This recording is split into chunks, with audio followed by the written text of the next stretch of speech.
So here's my version of a tarte tatin. It's a fairly simple recipe. It's about half a cup of sugar goes into that pan.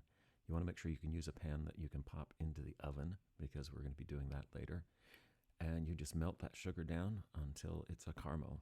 You could put a piece of butter in there too. I kind of prefer it without the butter. So we'll just wait for that to all melt down.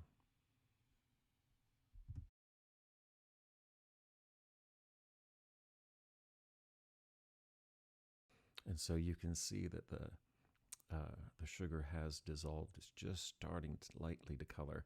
And I've just put in about a shot and a half of brandy.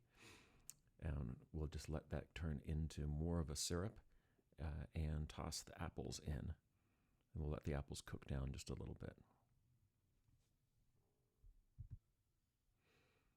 And when those are just slightly starting to get soft, I put in a bit of cinnamon.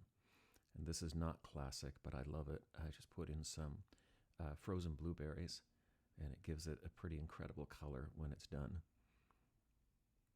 And so when you've got it to this stage, you take your sheet of puff pastry, you just lay it on the top and tuck in the edges. And that will be ready to go into an oven at 220 degrees.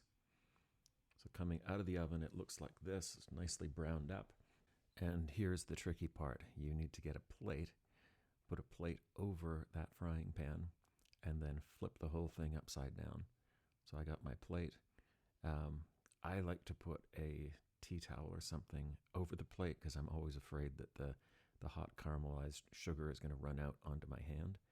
So you flip it, and mine stuck just a little bit. I probably could have put some butter around the edge of my pan, but I did finally get it out.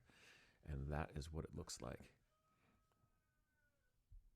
So you could serve that with ice cream, just slice it up like a pie. I like using really heavy Greek yogurt and just dripping that all around it. And then when I've got the drips of yogurt on it, I'll finish it off with just pieces of mint. And that is ready to slice up and serve. So that is my simple tarte tatin. If you like it, click the like button. If you like more of this, click the subscribe button.